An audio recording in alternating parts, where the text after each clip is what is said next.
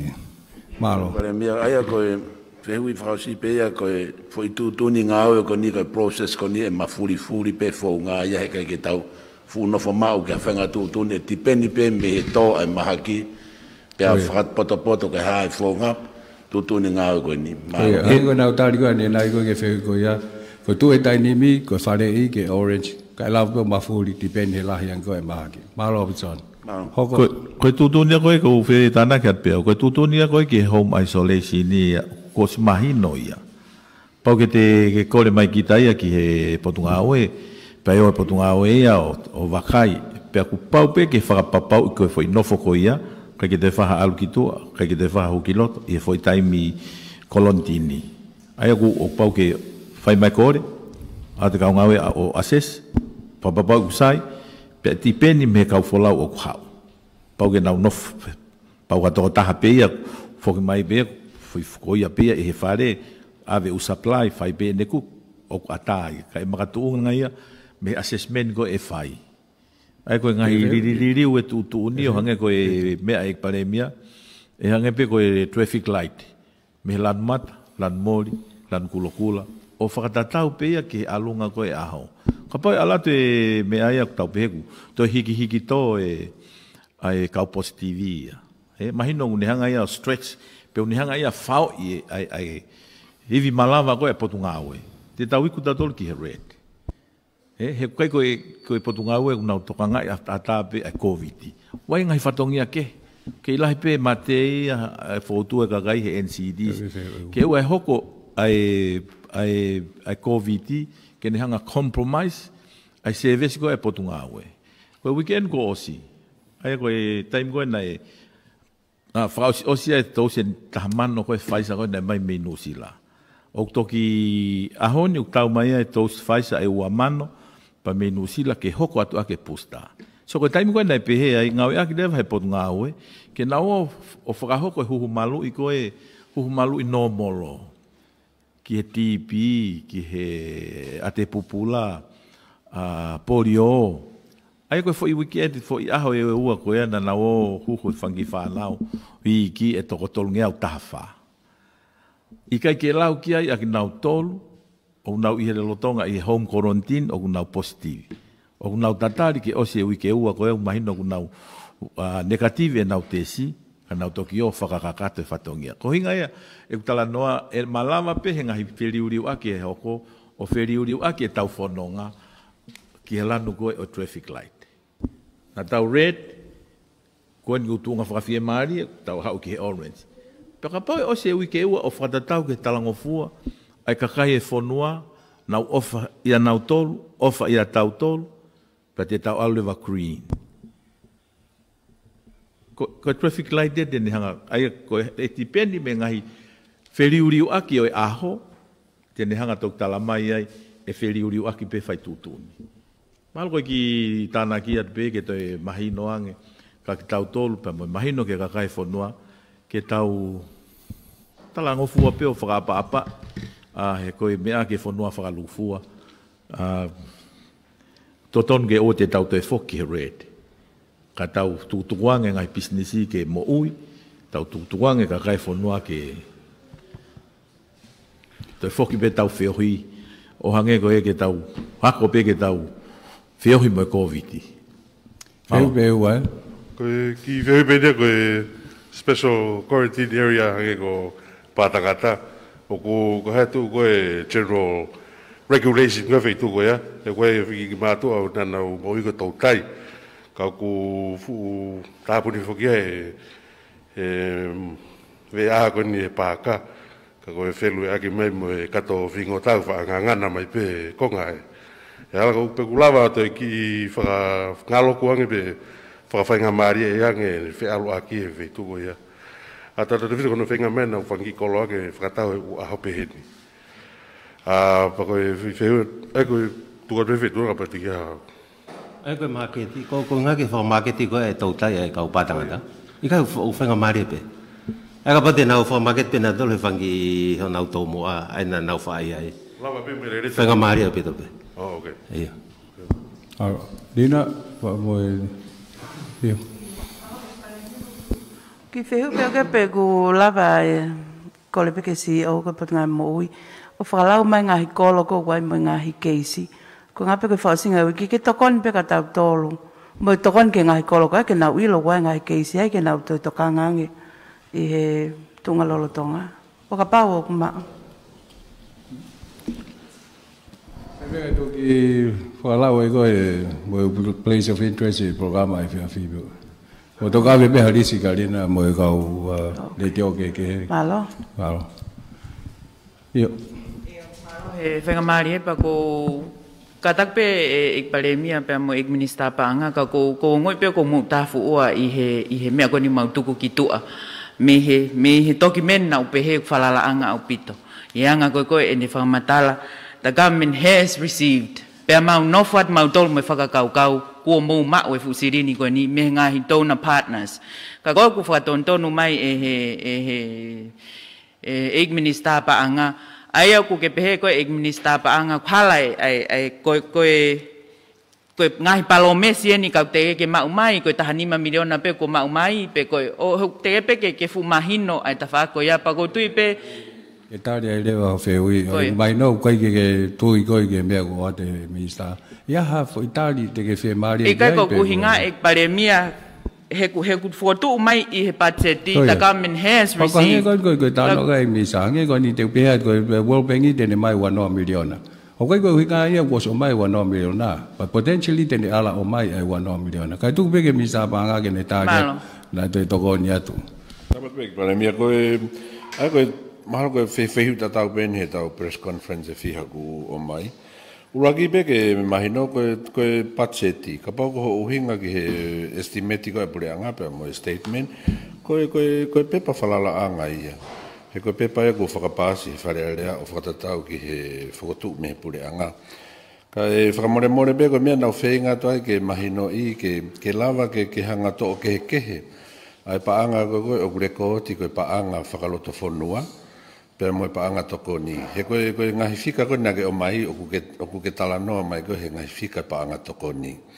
Ka ko fia beto pe Palemia ko hi ku maho inga nge malo tau whonua pera mo o ku fia mo toania ke tari itua i he press conference. Fia beto ke toko ni ka teisa ke mawhakaiki. Au ki toko net mai sai ke mo toki whamatala he koe ke whaingofua pehe a hano mahino e ume whapanga. Kai sai ke mo toki ha mo ki tai mo mista banga mo ne kau ngau e. Malo. Feu. Te tu fe.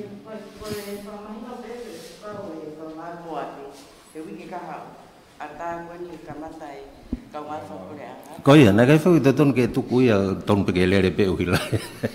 Ko unga ka ngai pate una ka mo na tole he ngau e. Ai ko lau ka nai ka tipen me CEO pe ko hai ka kai ne fe ma ke o mai ai sai ta tau pe se de ni mano pa tau to ki ka tole vai u ke ko mai ke ka CEO pe ko hai to la ne fe ma ke o mai ke fa ho ka ke fa tongia. Pa ai ba o si la i fa sa le pe ha o mele ki mo agi as mai ke pulia o spela la ba fa sa le ek Palemia ko ki ek lave benia ko mahalo pena nei ke fu fanonga le ka kai no la he ka text mai I he wiki ka hau orange light ko ni o ku tau ke no fa ki pe he o no e ema ki he o no PM ko ai pe ke fa mahino pe ke ka kai fo no ma ne ki fu wa fa no ke ke o no bong pe ke no I fia fi la ko to ki tana ke bene ngalo ke wa to ki fo ko ma winga bene be ke fa ata ngo fu ke alfa malo sino o lue me he o no bong ki he o no fia ka pau ke tau hi ai social distancing ko mi tai wa ko I lo pe la he tau no mau ba ku ton pe ke ki fa poto pe fa ta tau pe ki he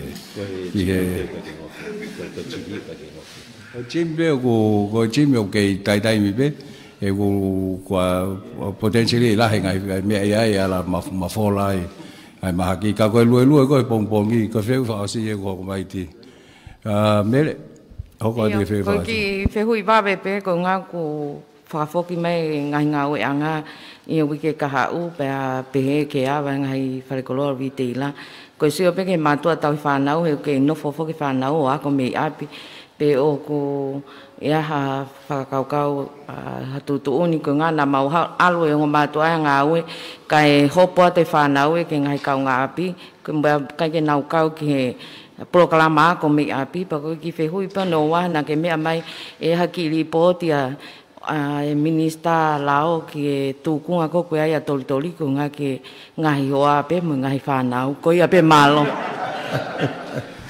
ko me ko ke ako hango lao ko ne nai next week is like a transitional week hanga week ke ta un atu ko o pai sai ai pe te si ta alu ai pe ke ha tunga to ki atang apai Covid te ta to si o leva pe to e fa foki ke ka me ko hange ko ke ha ko kau e kai me ke tau tiri ke ngā pule anga pa mo ka public enterprise ke nau ta no mo CEO arrangement ko hange ko whanau mo mea he ke fie mau be fo ke no fo whanau I api hange ko consent ko mo toka ngau ke fai na algo ngau e kai takai ate whanau ia kau be me le ke tano ke whanau ke nau no fo tau hi ai whakataptapu I ko ni watu kai ke ilo pe wa me Mr. Prisone to tana ki mai ki ai pe ku Koe fetu taki koe me plisone ko de ngau ke minista lao me tamai ki ke whakawhaingofoa I beke lawa o wha fetu taki pe mawe ngai family malo bit.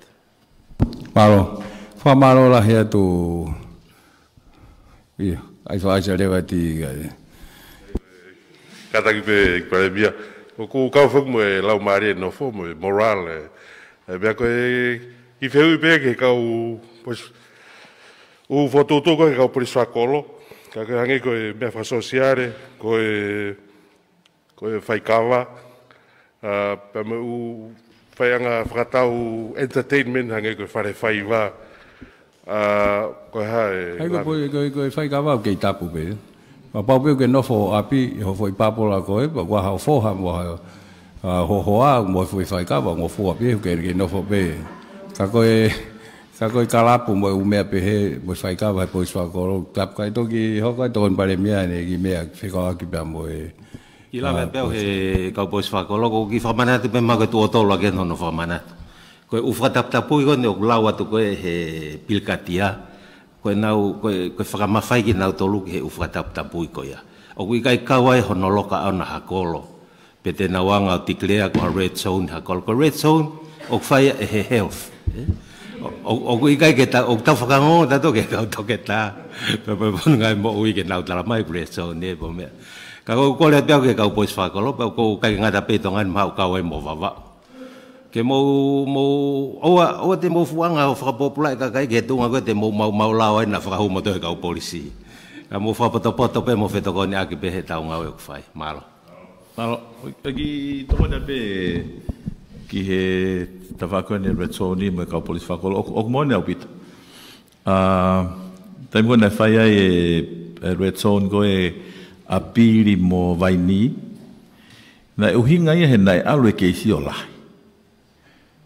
Nai alu a piri a tolu noa pe ko vaini na e hongo fulutupu. Pe nai makatu unga fo i red zone ko ia, ke lokai, kai whai he potu ngā ue huhumalu i, ki nau tolu te ke huhumalu i, pa mohono trace ngai konteki koe o i kau. So ka ne osi pe whai fo i ngā ue ko ia. Pe tukuange rewa. Koe tu koe tai nimiu kai ke toi fulahe fika, o ngo feitu ko ini ai ko hinga lockdown ni be ko red zone kai fai hanga aue o kai ke red zone de foi keise taha be foi keise taha ko mau ko mahalo be ko ni fetaula ki be ko e kontekia o ngahi kulupu ko ini ko hinga ia ko ia red zone ni ka ko mahino pe ko ai ka o polis whakakolo ia ko ni ai be foi taha na ko lo kai to ngofua ke to e Koe rere he hala pure anga he te mea rere, koe ke mafola ai whoko tuange kakai ke nau alu he hala pure anga, koe hala ia pure anga. O kai kia hala ia e kolo ai. He koutu koe mea u hoko he tainimi. Te taimi nai lokal vaini, nai ai pe mea, ka pau ko ha mea rere i loto vaini he kai ngofua te ke alu ki tua. A tae u mea rere ko hau me hifo alu ki ko, kau kai ke nau toi tu ha whare koloa pe toi afi. Ata pe me checkpoint koe exit he checkpoint koe. Koe nei hala pureanga koe ka palpare mai. Ko ai pe oia ke whakawhai ngofua i he malama pe ai ngahi fusia o he ka polisi whakolo ke ha Fekau'aki pe a hoko ia koe palparema. Ko uhinga pe ke kakai whanua ke nauhanga pe o mahi noi. Ai taimi ko red zone whai hono taofi ki feitu ko ia kai whai e ngā ue. Koe whai ngā taofia koe, koe kia whai ngā ngāwe ki loto, ka kuongo i o ku Palemia whi alu aki ia. Koe toko ni at peia ki he tawhaaki ko ia. O kai koe unga pe ko tongan katoa u whetu koe no o ku wawau haapai. He ku lahi pe ngahi telefoni mai o ku Palemia whi whanonga aki he whai ngā mea pehe. Ke ai lewa ke hoa ua e tau press conference. Foi feu pe taha ka tau ki. Malo atu ek Palemia mo he ke o mai whai ngā maari e ka tak pe mo hangau he ke paanga ka kana e pe ke u e ke wheu i koe ni koe ngā kui he ni attention ni ale. I te ufoki mai koe ni e kau ngā ue ki he ngā ue. O e pe foki ni ihi koe ke nau huhu. Koe hai u ke hoko tai pe polisi koe ni na e talanoa i he tau kosi o pe he kai ke fai e tau tea ka nau tolu e uesia nai nau ngāwe i he ni ihi koni koe peke nau tari e nau tolu e huhu. Malo. Ia wha malo te whai ngā maari e mo e minista panga. Tu ke tari at pia ia. Koe hake pe koe mea e minista mo i tiki tau ngau ki tau toi paua koe ia. Ke whakamalo i hataha ke sivi he tainim. O teki aha tūtūni e o mai ke motuani ko au whoko he te PSC pa ko i he tawhakoe kabineti. Ai o mau ke whakaamo pe mo amanaki e ngau ea ki pe ai talatala noa ko ni ke mahi no panau mai o e pot ngau ea ko mo sa noa pe mautol ka harere ea ko mahina puto pe e kai ke kau ai ni ihi toko si i au pito aku tamai toko hongo fultupu pe pot ngau ko i whai ako mahino ia e koe tō taha ka iaha taimi e lere ako tō taha o ki fully vax ko hi ngā pe koe malu koe ai kai ki ngata pe ia ka koe whanau koe tene whai ako i kau taha sorry ai be malu sai be koe whawharai te tau tātuka ka soa malo e whakoloa e Palemia ko te mau ki whangamare ke te tūhake o te mau pen ai loto whamore more pe ako e whiunga pen me whituna tau e rei me te wha koe taria e ngahi whihui ai kakai o kuta e mahino pau ku mau whakatawang e whituna o mo toho whohe lang le rei whituna whakakato ngai whatongia mau loto atu ke whituna ka koe ki whihui whasi pe Eiki attention yare ko lotonga e whamanatu mai tu whine ko ni ki foi lao ko ya ka ku na e pe ki lao ko ki whamanatu i na e o koe ka whamalo hi e huhu ka pau ki ha tu ni whela lawe i mo emergency loa ko tu whapure anga ke mo tala ngofua na tene lava o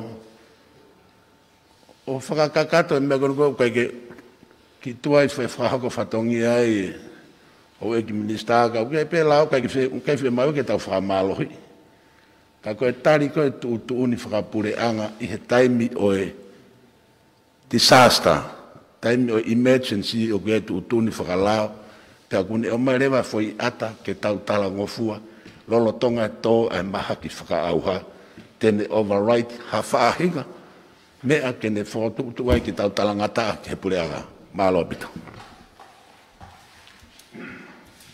Kore pe ke uhufanga e whakatapu, ka e tupe mua ke whakalawe lawe atu ke whihui koe ni malo soane. Io koe hokulahi e ngahi lao, ai au ne o mai fōki e ngahi hia i ngahi lao koe ia. O kawai e lao koe ni ki he Emergency Management Act, pe he fōki he lao koe ni o Public Health Act, pe he fōki o kiai ai tūtuni koe COVID regulations pea pehe ke Vaccination Act, pe koe huhu koe ai huhu malui. Koe koto e ngahi lao koe ni, koe lau maari e ngahi lao koe ni, ke whai ahano tau te ai o nihi o talangata ki he tūtuni o lao. Hange pe koe au mō mea i hono tautou whakahoko at pea me muani, mōni pe o kuia e lao.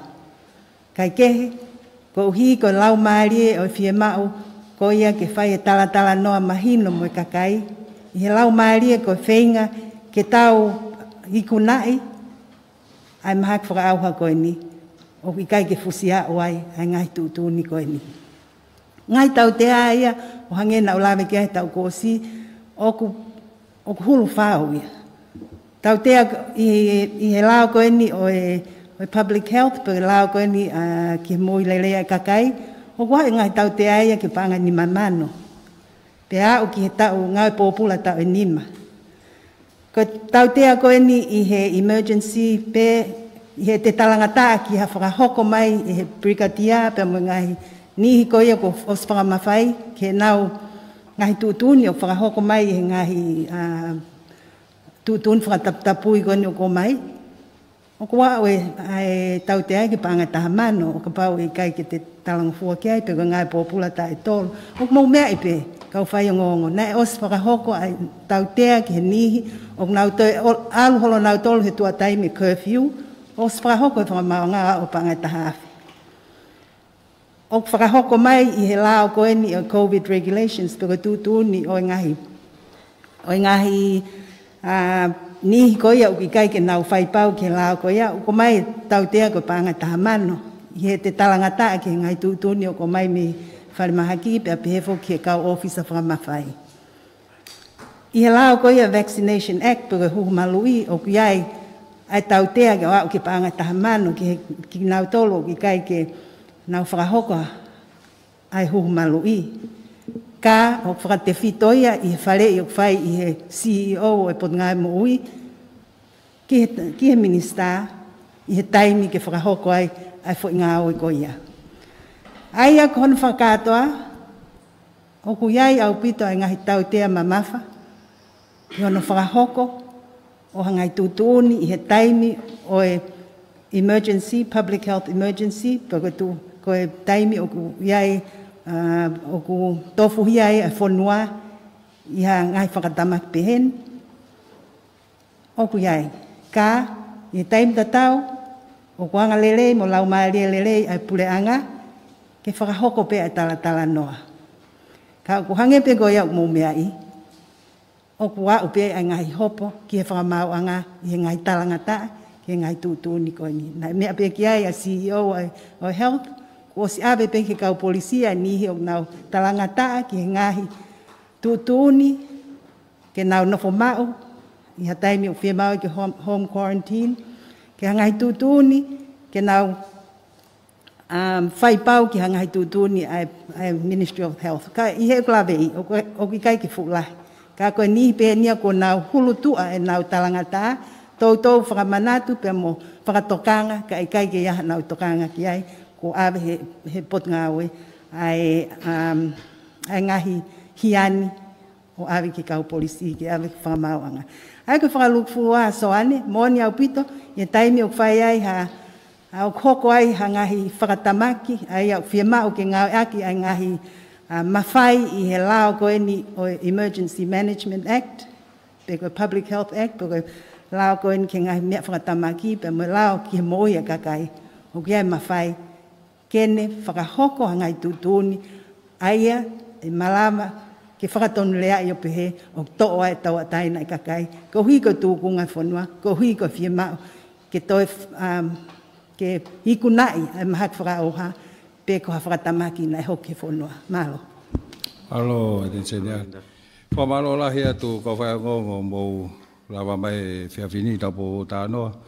Hange pe koe mea nei whahoko atu, koe tokoni koe ni ki anau tolu me mi pa retirement fund, pa ngai walungeau, kamata hui kahau, awa mo ki form, koe ko hinga ia nei aha Palemia he ua awhe ua noa, ka ko hinga pike whakapapau i ko holoto ia ke tō hau ki senit, o ai o lawa ulahi taha pa ngai walungeau, kau katoa ki ai otumotu, koe ko tongan be mo wawau, koe katoa ai otumotu, pa elere ni wau ki osi a epeleri.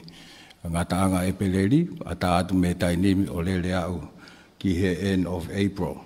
Pahange ko apau mo tolu tau whanongo mai, na e recover ai toko ua tolu, me he wanima ko MIQ, positive pe ua o kei toe he MIQ. Ai au alakreva he tainimi ko o te au fitua e tau u keisi, tanak mo ua whafo ou. Ai rewa ko active case e tainimi o ku te au hiwaono. I au mai koe ki he tainimi. Whamalo lahi atu heni ki he kau ngau e Mr. Moimoi CEO. Mahina uto pe whaingataa mo e whatu tāma ki e ngau e hoko mai. Mahina uto pe i longa he toko lahi o ki mou tolu o ku mao koe ni i he Covid tahiwa. Whamalo atu ka ki nau tolu ngau e ngai tapakeke whakataa mai ngai koloa ko i ngā peke tokonia ngai whamili. I he ofa mai koe ni ho tau ngai whamili mei muri. Wea e whamalo make hea ki o tau kāinga koe ni mei muri. I he tūtūni fo o koe ni aratu ke kamata hai mō ni te. Hange ko grau, e ata e u wharekoloa, koe ngai pisnisi mo e ngahi wharekoloa lalahi ange, pau ke nau mai nau ki palani.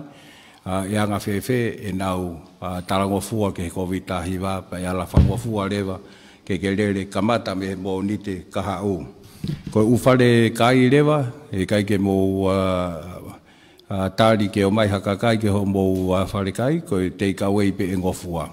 Tau he wikaha au, koe take away pe e ngofua ki he ngahi wharekai. E ata rewa hange pe koe putu, o koe ki hange koe putu kau kukau, moi mari he whakaata ki he wikaha au, toko hongo fulu i whare, ua noa i tua, hange pe koe koe toko lahi au tau tāri ki he putu. Hongo fulu i whare, ua noa i tua. Pea toi whakata whoki u whatonga i tau whiru ke pot ngai moui. Ai maho i ngā kon ke i whai whamalo i sino, whakata ke alo rue lue. Mantu i koe taimi, koe waha e ono ki he ono. Nā ke alu he ni mā kai puke koe o ke mo uai. Waha o e ono ki he ono, te ke lava o lue ai whamalo i sino, kau pau ke tarangofua ke he tūtūni koni o tui e maas, mo i keep o distance, taki ai koe social distancing ai tawanga maheni ki ai koe whaosi peia u whahoko mai ne ave u Sampolo i he waka ane nai wha malo ki Nusila pa toi mai mo tau vaccine ang na mea kia mi Samohi Pfizer ke kamata hoko atu e tau u booster shot ang e ki wawa mo ngai whorua pehe pa tu tau pese te wanoa booster hopefully o si koe ni foi mahina taha me ni tau ofia ke he ni manoa tau ki more comfortable angai pe aura ke lewa pe mo tau second shot over he ni hi wanoa fo he tai ni hi wanoa he tai ni ko tau whamu ke aura ke to ki malunga angi pa hange ko tau whatanoa ne nai o te ki whamalo hi hata he tai ni ke hu no ngā pe ko ngahi neo mo ge ai ma fai pe kau tau whai pe tala noa mahino o whatawange pe unau whalala wheunga mai ai ngai whamatala o atu uhinga e koia ko hiki hake ai ai ngahi huhumalu i ki he whika lere i koe ni. Koia pe ki whamalo ke ton Palemia ka umai ho ik misa whamalo atu again ka motol ka Faiongoongo whatawa ke pe te muwhahau ka te ngai whamatala koe ni ka ia mea motoa ki ai ata awito pe ho ik misa ke motā mai ki ai pe te mofi e whaha talanoa ka ki nau tolu whamala ala ataha o ngai whamatala koe ni. O whatawa ke pe ki ngai whotutu whoo koe ke hui kahau te tau whengau e aki ai te tau lava o tau hiai mo talangofua ke ngai tutu ni koe ni pahe na maua haola urerei.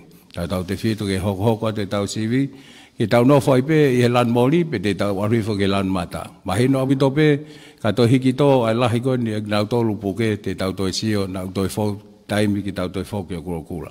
Koe ako tau nofo pe api he wikahau o ako pe he le te o ka toi whahasio mo whotutu ai ngahi ako secondary mo tertiary ke hui ke hoko mai na alawa o ai ha whainga whaunga e whaha ako provided e ke nofo i he tuunga koe ni o e lahi koe ni e ngahi case for ou o kai ke toi hiki tō. Ta tau pe ni pa mo e tau sio koe ke ngai ta whaake ke o society pa ku hange koe whewholau aki koe ni ki motu whetu tak mai ke pot ngai moui pa mo e toin Palemia koe waka ne taha alu ki wawau koe ngā ke awe uta pau whaenau sivi mo e wala mea pehe tipeni o case pe koe ai mahu inga ho alu ke whangofu ai ke lava atu o alu ki wawau e whoku mai lewa koe iau koe tareke pek wawau whoku mai whoku mai lewa koe iau whae lewa sio Mr. Moui ka mai toin Palemia pe waha protocol po whafonga te tau lava ai ke toi malo angai mo hao angai a haapai mo e ua o kapai whai ha alu ki anawa. He koe ngau na os open, kai uma a whoka niwa.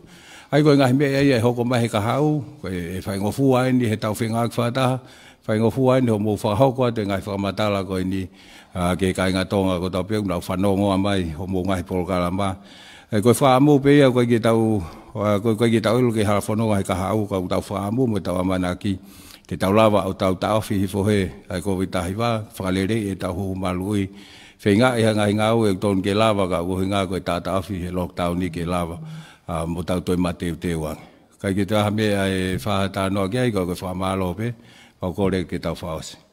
Ka koe kresa tau eke Jesu Christi, o whai tamai, wheo he la mare maaneni, tuku ia mautoluni ka o nā hili, ka whai pio taingata. Peko kakato ia e Polokalama koia na e whamawholanga tonu atu me e whale whapuleanga St. George me i loto Nuku'alofa me he Eiki Palemia koia Tonga Hu'akavameiliku pe ke toenga o e kapneti whawhunga e peak mautolo ka whai whatongia me le te o e whaima walfit poi ni enima Luciane Luani pe he whoki ki a tupo lea ka e umaa whoki alipate ki sina pita tarafua kau katalina tohi tua o whātu.